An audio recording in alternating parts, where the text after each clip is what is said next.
So next we have to discuss about Foster-Seeley discriminator. That is the second method of FM receiver circuit is Foster-Seeley discrimination. And here it is also known as center tune discriminator or phase discriminator. It is known as phase discriminator because we are using phase relation between the primary and secondary of the transformer to discriminate different frequency signals. So, ഈ നമ്മൾ foster seal discriminator use ചെയ്യുമ്പോൾ നമ്മൾ നേരത്തെ use ചെയ്ത അതായത് balanced slope ഡിറ്റക്ടറിനകത്ത് കിട്ടിയ same wave form തന്നെയായിരിക്കും ഇവിടെയും കിട്ടുക സെയിം മെത്തേഡ് തന്നെയാണ് ഓൾമോസ്റ്റ് വരിക. അപ്പോൾ എന്താണ് ഫേസിൽ വരുന്ന ഡിഫറൻസ് എന്ന് നമുക്ക് അല്ലെങ്കിൽ എന്താണ് ഇത് തമ്മിലുള്ള ഡിഫറൻസ് എന്നാണ് നമുക്ക് നോക്കേണ്ടത്. ആ വേവ് ഫോമും ഷേപ്പും കൺസെപ്റ്റും ഒക്കെ എന്ത് തന്നെയാണ് സെയിം തന്നെ ആണ്. സോ ഇവിടെയും നമ്മൾ യൂസ് ചെയ്യുന്നത് എന്ത് തന്നെയാണ് സെൻറ്റർ ടാപ്ഡ് റെക്ടിഫയർ തന്നെയാണ് യൂസ് ചെയ്യുന്നത്. അതായത് ബാലൻസ്ഡ് സ്ലോപ്പ് ഡിറ്റക്ടറിലെ പോലെ തന്നെ രണ്ട് സ്ലോപ്പ് ഡിറ്റക്ടേഴ്സ് യൂസ് ചെയ്യുന്നുണ്ട്. ട്രാൻസ്ഫോമർ യൂസ് ചെയ്തിട്ട് പ്രൈമറിനെ സെക്കൻഡറിനെ എന്ത് ചെയ്തിട്ടുണ്ട് നമ്മൾ ഐസൊലേറ്റ് ചെയ്തിട്ടുണ്ട്. ദെൻ ഒരു ട്യൂണിങ് സർക്യൂട്ട് എവിടെ യൂസ് ചെയ്യുന്നുണ്ട് പ്രൈമറിയിൽ സെക്കൻഡറിയിൽ യൂസ് ചെയ്യുന്നുണ്ട്. പക്ഷേ ഇവിടെ നമുക്ക് നോക്കിയാൽ അറിയാം ഈ ട്യൂണിങ് സർക്യൂട്ട് എന്ന് പറയുന്നത് ഇവിടെ എന്താണ് സെയിം ആയിട്ടാണ് കൊടുത്തേക്കുന്നത്. അതായത് നിങ്ങൾക്ക് ഇവിടെ അറിയാം കപ്പാസിറ്റർ ഈ C2 എന്ന് പറയുന്ന കപ്പാസിറ്റർ ഒരെണ്ണം യൂസ് ചെയ്യുന്നുള്ളൂ. Similarly there is another capacitor C which is connected between primary and secondary. അപ്പോൾ ഇങ്ങനെ പ്രൈമറിയിലും സെക്കൻഡറിനെയും തമ്മിൽ ഒരു കപ്പാസിറ്റർ യൂസ് ചെയ്തിട്ട് കണക്ട് ചെയ്തേക്കുന്നത് എന്തിനാണെന്ന് വെച്ചിട്ടുണ്ടെങ്കിൽ ഫസ്റ്റ് പ്രോപ്പർട്ടി എന്ന് പറയുന്നത് അല്ലെങ്കിൽ അതിൻ്റെ ഫസ്റ്റ് റീസൺ എന്ന് പറയുന്നത് നമ്മൾ കപ്പാസിറ്ററിൻ്റെ യൂസ് തന്നെയാണ്. That is it will block DC. അത് എന്തിനെ ബ്ലോക്ക് ചെയ്യും DC സിഗ്നലിനെ ബ്ലോക്ക് ചെയ്യും.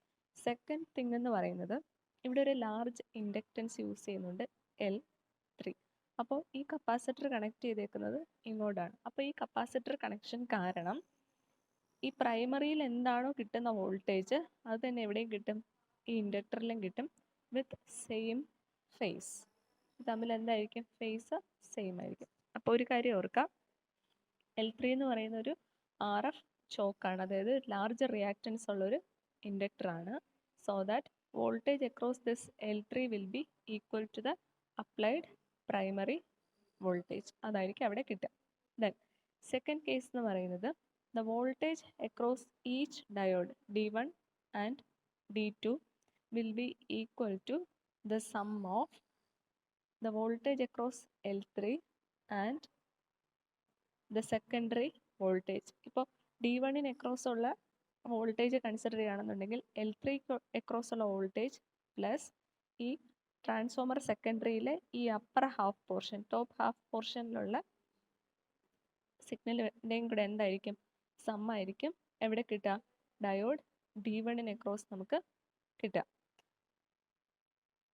സോ അപ്പോൾ ഈ D1 അക്രോസ് ഉള്ള വോൾട്ടേജ് എന്ന് പറയുന്നത് ഈ വോൾട്ടേജ് പ്ലസ് ഇതിനക്രോസ് ഉള്ള വോൾട്ടേജ്. സിമിലർലി D2 അക്രോസ് ഉള്ള വോൾട്ടേജ് എന്ന് പറയുന്നത് voltage across L3 plus lower half of transformer secondary voltage. അങ്ങനെയായിരിക്കും നമുക്ക് എന്ത് കിട്ടുക ഇതിനകത്ത് കിട്ടുക.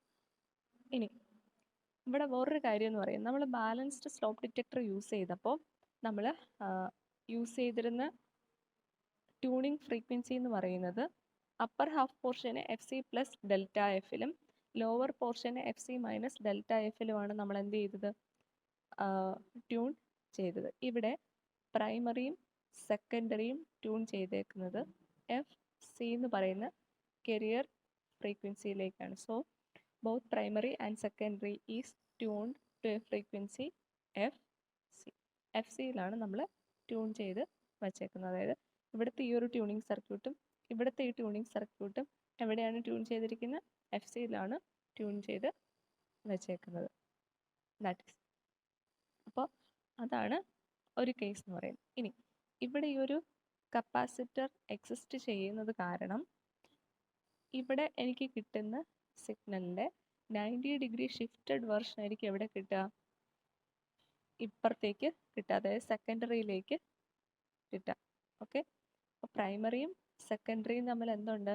ഒരു 90 ഡിഗ്രി ഫേസ് ഷിഫ്റ്റ് ഉണ്ട്. അത് ഒരു കാര്യം. അപ്പോൾ ഈ രണ്ട് സർക്യൂട്ടിനെയും, പ്രൈമറിനെയും സെക്കൻഡറിനെയും നമ്മൾ എഫ് സി എന്ന് പറയുന്ന കരിയർ ഫ്രീക്വൻസിയിൽ ട്യൂൺ ചെയ്ത് വെച്ചേക്കുന്ന കാരണം എക്സാക്റ്റ് ആ ഒരു കരിയർ ഫ്രീക്വൻസിയിലായിരിക്കും ഈ 90 ഡിഗ്രി ഫേസ് ഷിഫ്റ്റ് എക്സിസ്റ്റ് ചെയ്യുന്നത്. And as the frequency increases, input frequency increase ചെയ്യുമ്പോൾ, അതായത് നമ്മൾ റിസീവ് ചെയ്യുന്ന സിഗ്നലിൻ്റെ ഫ്രീക്വൻസി ഇൻക്രീസ് ചെയ്യുമ്പോൾ, increase when it will increase greater than F C, F സിനെ കഴിഞ്ഞ് കൂടുമ്പോൾ ഈ ഫേസ് ഡിഫറൻസ് എന്ന് പറയുന്നത് എന്ത് ചെയ്യും? കുറയും. കാരണം എന്നാ കപ്പാസിറ്ററാണ്. അപ്പോൾ ഫ്രീക്വൻസി കൂടുമ്പോൾ എന്ത് ചെയ്യും? ഇത് തമ്മിലുള്ള ഫേസ് ഡിഫറൻസ് എന്ന് പറയുന്നത് ലെസ് ദാൻ 90 ഡിഗ്രി ആവും. അപ്പോൾ തിരിച്ച് ഫ്രീക്വൻസി കുറയുവാണെന്നുണ്ടെങ്കിൽ എന്ത് ചെയ്യും? ഫേസ് ഡിഫറൻസ് എന്ന് പറയുന്നത് ഗ്രേറ്റർ ദാൻ 90 ഡിഗ്രിയിലോട്ട് പോകും. അപ്പോൾ ആ ഒരു കേസ് നമ്മൾ അറിഞ്ഞേക്കണം. പ്രൈമറി ആൻഡ് സെക്കൻഡറി വോൾട്ടേജ് എന്ന് പറയുന്നത് എക്സാക്ട്ലി 90 ഡിഗ്രി ആയിരിക്കും എപ്പോൾ? When input frequency is F C, and less than 90 degree or less than 90 degree out of phase ആയിരിക്കും when F input is greater than F C, and more than 90 degree out of phase ആയിരിക്കും when F input is less than F C. പക്ഷേ അപ്പോഴും എന്ത് തന്നെയാണ്? നമുക്ക് കിട്ടുന്ന വോൾട്ടേജിൻ്റെ മാഗ്നിറ്റ്യൂഡിലൊന്നും difference ഒന്നും ഇല്ല. പിന്നെ എന്തുമില്ല, ഓരോ ഡയോഡിന് അക്രോസ് ഉള്ള വോൾട്ടേജ് എന്ന് പറയുന്നത് എന്തിന് അക്രോസ് ഉള്ള വോൾട്ടേജ്? L3 അക്രോസ് ഉള്ള വോൾട്ടേജ് പ്ലസ് ട്രാൻസ്ഫോമർ സെക്കൻഡറിയുടെ അപ്പർ ഓർ ലോവർ പോർഷനിലുള്ള വൈൻഡിങ്ങിലെ വോൾട്ടേജിൻ്റെ സം ആയിരിക്കും. അതെല്ലാം സെയിം തന്നെയാണ്. എന്ത് മാത്രമേ ഡിഫറൻസ് വരുന്നുള്ളൂ? ഫേസ് ഡിഫറൻസിൽ മാത്രം, ഫേസിൽ മാത്രം ഇവിടെ എന്ത് വരുന്നുള്ളൂ? ഡിഫറൻസ് വരാനായിട്ട് പോകുന്നുള്ളൂ. അങ്ങനെയാണെങ്കിൽ ഇനി വേറൊരു കാര്യം കൂടെ പറയാനുള്ളത്, ഈ പ്രൈമറിയിലെ ഇവിടുത്തെ വോൾട്ടേജും ലോവർ ഹാഫ് പോർഷനിലെ വോൾട്ടേജും 180 ഡിഗ്രി എങ്ങനെയാണ്? ഔട്ട് ഓഫ് ഫേസ് ആണ്. അപ്പോൾ അത് നമുക്ക് അറിയുന്ന കാര്യം. പിന്നെ ഒരു കാര്യം, ഇൻപുട്ടിൽ കിട്ടുന്ന സെയിം ഫേസ് ആയിരിക്കും എവിടെ കിട്ടുക? L3യിലും കിട്ടുക. ഓക്കെ, അപ്പോൾ പ്രൈമറിയും സെക്കൻഡറിയും തമ്മിൽ 90 ഡിഗ്രി ഫേസ് ഷിഫ്റ്റ് ഉണ്ട്. പക്ഷേ L3യിലെ ഫേസ് എന്ന് പറയുന്നത് എന്ത് തന്നെയാണ്? സെയിം ആണ്.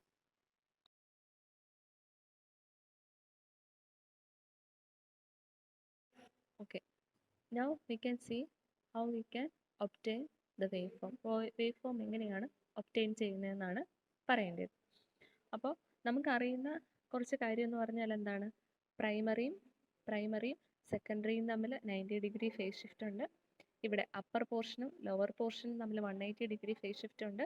ഇവിടെ കിട്ടുന്ന സെയിം വോൾട്ടേജ് ആയിരിക്കും ഇവിടെയും കിട്ടുന്നത്, സെയിം ഫേസിൽ. അപ്പോൾ ഇത്രയും കാര്യമാണ് നമുക്ക് അറിയുന്ന കാര്യം. പിന്നെ എന്തറിയാം? നമ്മൾ ഈ സർക്യൂട്ടിനെ ട്യൂൺ ചെയ്ത് വെച്ചേക്കുന്നത് ഏതിലാണ്? കരിയർ ഫ്രീക്വൻസിയിലാണ്. അതായത് കരിയർ ഫ്രീക്വൻസിയിലായിരിക്കും എന്ത് കിട്ടുക? മാക്സിമം മാഗ്നിറ്റ്യൂഡ് കിട്ടുക. അപ്പോൾ അങ്ങനെയാണെങ്കിൽ ഉള്ള കേസാണ് ഇവിടെ പറഞ്ഞേക്കുന്നത്. When F input is equal to F C, നമ്മൾ റിസീവ് ചെയ്യുന്ന സിഗ്നൽ ഫ്രീക്വൻസി കരിയർ ഫ്രീക്വൻസി ആണെങ്കിൽ ഇതെന്ന് പറയുന്നത് എന്താണ്? നമ്മുടെ ഇൻഡക്ടറിന് അക്രോസ്, അതായത് ഇൻപുട്ട് വോൾട്ടേജ് തന്നെയാണ് ഈ കാണിച്ചേക്കുന്നത്. കാരണം എന്താ? ഇതെന്ന് പറയുന്നത് ഇൻഡക്ടറിന് അക്രോസ് ഉള്ള വോൾട്ടേജ് ആണ് കാണിക്കുന്നത്. ഏത് ഇൻഡക്ടറിന് അക്രോസ് ഉള്ള വോൾട്ടേജ് ആണ്? ഈ L3 എന്ന് പറയുന്ന ഇൻഡക്ടറിന് അക്രോസ് ഉള്ള voltage, that is same as that of input. അതാണ് നമ്മൾ റെഫറൻസ് ആയിട്ട് കാണിച്ചേക്കുന്നത്. ഇനി ഇതും, അതായത് ഈ പ്രൈമറിയും സെക്കൻഡറിയും തമ്മിൽ എന്തുണ്ട്? 90 ഡിഗ്രി ഫേസ് ഷിഫ്റ്റ് ഉണ്ട്. സോ പ്രൈമറിയും സെക്കൻഡറിയും തമ്മിൽ എന്തുണ്ട്? 90 ഡിഗ്രി ഫേസ് ഷിഫ്റ്റ് ഉണ്ട്. ഇനി ആ സെക്കൻഡറിയിലെ അപ്പർ പോർഷനും ലോവർ പോർഷനും തമ്മിൽ എന്തുണ്ട്? 180 ഡിഗ്രി ഫേസ് ഷിഫ്റ്റ് ഉണ്ട്. അതുകൊണ്ടാണ് ഇത് ഇങ്ങോട്ട് വരച്ചേക്കുന്നത്. ഇനി നമുക്കറിയുന്ന വേറൊരു കാര്യം എന്ന് പറയുന്നത് എന്താണ്? ഡയോഡിന് അക്രോസ് എനിക്ക് കിട്ടുന്ന വോൾട്ടേജ് എന്ന് പറയുന്നത് ഇൻഡക്ടറിന് അക്രോസ് ഉള്ള വോൾട്ടേജിൻ്റെയും സെക്കൻഡറിയിലെ ഒരു പോർഷനിലെ വോൾട്ടേജിൻ്റെയും കൂടെ വെക്റ്റർ സമ്മാണ്. അപ്പോൾ ആ വെക്റ്റർ സമ്മാണ് ഈ കാണിച്ചേക്കുന്നത്. ദെൻ നെക്സ്റ്റ്, ഡയോഡിന് അക്രോസ് ഉള്ള വോൾട്ടേജ് എന്ന് പറയുന്നത് എന്താണ്? ഇൻഡക്ടറിന് അക്രോസ് ഉള്ള വോൾട്ടേജും സെക്കൻഡറിയിലെ നെക്സ്റ്റ് പോർഷനിലുള്ള വോൾട്ടേജിൻ്റെയും കൂടെ വെക്റ്റർ സമ്മാണ്. അപ്പോൾ ഇതാണ് ഒരു ഡയോഡിന് അക്രോസ് ഉള്ള വോൾട്ടേജ്, ഇതാണ് അനദർ ഡയോഡിന് അക്രോസ് ഉള്ള വോൾട്ടേജ് എന്ന് പറയുന്നത്. ആൻഡ് ദ ഔട്ട്പുട്ട് എന്ന് പറയുന്നത്, റിസൾട്ടൻ്റ് ഔട്ട്പുട്ട് എന്ന് പറയുന്നത് ശരിക്കും എന്താണ്? ഈ വോൾട്ടേജിൻ്റെയും കൂടെ എന്താണ്? സം ആണ്, അല്ലെങ്കിൽ വെക്ടർ അഡീഷനാണ് എനിക്ക് കിട്ടേണ്ടത്. സോറി, വെക്ടർ അഡീഷൻ അല്ല, ഇവിടെ നിന്ന് എനിക്ക് കിട്ടുന്ന വോൾട്ടേജ്, ഇവിടെ എനിക്ക് ഇൻഡ്യൂസ് ചെയ്യുന്ന വോൾട്ടേജും ഇവിടെ ഇൻഡ്യൂസ് ചെയ്യുന്ന വോൾട്ടേജും തമ്മിലുള്ള സമ്മാണ് എനിക്കവിടെ കിട്ടേണ്ടത്. അപ്പം നിങ്ങൾക്ക് ഇവിടെ നോക്കിയാൽ അറിയാം, ഇവിടെ കിട്ടുന്ന വോൾട്ടേജിൻ്റെ നേരെ ഓപ്പോസിറ്റ് മാഗ്നിറ്റ്യൂഡാണ് ഇവിടെ കിട്ടുക, എനിക്ക് ലോവർ ഹാഫ് പോർഷനിൽ കിട്ടുക. പക്ഷെ മാഗ്നിറ്റ്യൂഡ് എന്തായിട്ടാണ് ഇരിക്കുന്നത്? സെയിം ആയിട്ടാണ് ഇരിക്കുന്നത്. ഇവിടെ വേവ് ഫോമിൽ നിങ്ങൾക്ക് കാണാൻ പറ്റുന്നുണ്ട്. ഇവിടെ മാഗ്നിറ്റ്യൂഡിന് സെയിം ആണ് എനിക്ക് ഇവിടെയും കിട്ടിയേക്കുന്ന magnitude, but in opposite direction.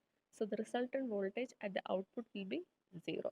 ഞാനിവിടെ കാണിച്ചേക്കുന്നത് കെരിയർ ഫ്രീക്വൻസിയിൽ എനിക്ക് കിട്ടുന്ന വോൾട്ടേജ് എന്ന് പറയുന്നത് 0 ആയിരിക്കും. Now, when the input frequency increases greater than the carrier frequency, carrier frequencyയും കഴിഞ്ഞ് കൂടുമ്പോൾ എന്ത് ചെയ്യും നമ്മൾ പറഞ്ഞിട്ടുണ്ട്? പ്രൈമറിയിലും സെക്കൻഡറിയും തമ്മിലുള്ള phase difference less than 90 degree ആവുമെന്ന് പറഞ്ഞിട്ടുണ്ട്. അപ്പോൾ ഇവിടെ നോക്കിയേ, ഇതാണ് പ്രൈമറി, ഇതാണ് സെക്കൻഡറി. ഇത് തമ്മിലുള്ള ഫേസ് ഡിഫറൻസ് ഞാൻ എന്ത് ചെയ്തു? 90 ഡിഗ്രീനെ കഴിഞ്ഞും കുറച്ചു. ഇനി സെക്കൻഡറിയിലെ അപ്പർ ഹാഫും ലോവർ ഹാഫും തമ്മിൽ എന്തുണ്ട്? 180 ഡിഗ്രി ഫേസ് ഷിഫ്റ്റ് ഉണ്ട്. അതാണ് ഈ വരച്ചേക്കുന്നത്. സോ ഇനി നമ്മൾ ഡയോഡിനെ ക്രോസുള്ള വോൾട്ടേജ് നോക്കുമ്പോൾ ഇതിൻ്റെയും കൂടെ വെക്ടർ അഡീഷനാണ് ഈ കാണിച്ചേക്കുന്നത് വിത്ത് ഹയർ മാഗ്നിറ്റ്യൂഡ്. ഇവിടെ നോക്കുമ്പോഴോ ഇതിൻ്റെയും കൂടെ വെക്ടർ അഡീഷനാണ് ഈ കാണിച്ചേക്കുന്നത്. അപ്പോൾ നിങ്ങൾക്ക് കാണുമ്പോൾ അറിയാം, ഇവിടുത്തെ മാഗ്നിറ്റ്യൂഡ് ഹയർ ആണ് compared to the lower portion. So the resultant will be a positive value. അപ്പോൾ അത് കാരണം എനിക്ക് എന്ത് ചെയ്യും? ഒരു പോസിറ്റീവ് വാല്യൂ ആയിരിക്കും കിട്ടുക. നോ സിമിലർലി അപ്പോൾ when F input is less than F C, input frequency എന്ന് പറയുന്നത് കെരിയർ ഫ്രീക്വൻസിനെ കഴിഞ്ഞ് കുറയുമ്പോൾ ഫേസ് ഡിഫറൻസ് എന്ത് ചെയ്യും? ഇൻക്രീസ് ചെയ്യും. ശരിക്കും 90 ഡിഗ്രി ഫേസ് ഷിഫ്റ്റ് വരേണ്ടിയിരുന്ന സ്ഥലത്ത് എന്ത് ചെയ്തു? 90 ഡിഗ്രീനെ കഴിഞ്ഞ് കൂടിയൊരു ഫേസ് ഷിഫ്റ്റ് വന്നു. സോ അന്നേരമുള്ള വെക്ടർ അഡീഷനാണ് ഈ കാണിച്ചേക്കുന്നത്, അല്ലെങ്കിൽ വോൾട്ടേജ് അക്രോസ് ഡയോഡാണ് കാണിച്ചേക്കുന്നത്. ഇതെന്ന് പറയുന്നത് ഡയോഡ് D2 അക്രോസുള്ള voltage. Now you can see the resultant will be a negative value since VB is greater than VA. So as a result we will get a negative voltage. അപ്പം ഇങ്ങനെയാണ് നമുക്ക് എന്ത് കിട്ടുക? ആ ഒരു AM സിഗ്നൽ കിട്ടുക.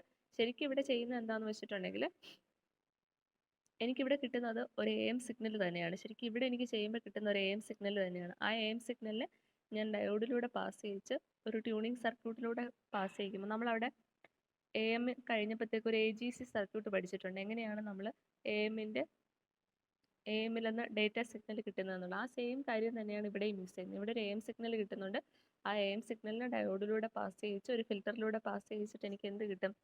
Correct output wave form, അതായത് ഇങ്ങനൊരു വേവ് ഫോം ഒബ്റ്റെയിൻ ചെയ്യാനായിട്ട് പറ്റും. അപ്പോൾ ഇതിനെയാണ് എന്തെന്ന് പറയുന്നത്? ഫോസ്റ്റർ സീരീസ് ഡിസ്ക്രിമിനേറ്റർ എന്ന് പറയുന്നത്. സോ ബാലൻസ് ടോപ്പ് ഡിറ്റക്ടറുമായിട്ടുള്ള ഡിഫറൻസ് എന്ന് പറയുന്നത് എന്താണ്? നമ്മൾ ഇവിടെ എന്ത് ഫേസ് ഡിഫറൻസ് യൂസ് ചെയ്യുന്നു, അവിടെ നമ്മൾ എന്ത് യൂസ് ചെയ്തില്ല, അങ്ങനെ ഒരു കൺസെപ്റ്റ് അല്ല യൂസ് ചെയ്തത്. പക്ഷേ ഫൈനൽ മെത്തേഡ് എന്ത് തന്നെയാണ്? സെയിം തന്നെയാണ്. കെരിയർ ഫ്രീക്വൻസി സമയത്ത് നമുക്ക് എന്താണ് ഗെയിൻ കിട്ടുക, അല്ലെങ്കിൽ എങ്ങനെയാണ് നമ്മൾ സർക്യൂട്ടിനെ ട്യൂൺ ചെയ്യുന്നതെന്നനുസരിച്ചാണ് നമുക്ക് എന്ത് കിട്ടുക? ഔട്ട്പുട്ട് ഒബ്റ്റെയിൻ ചെയ്യുന്നത്.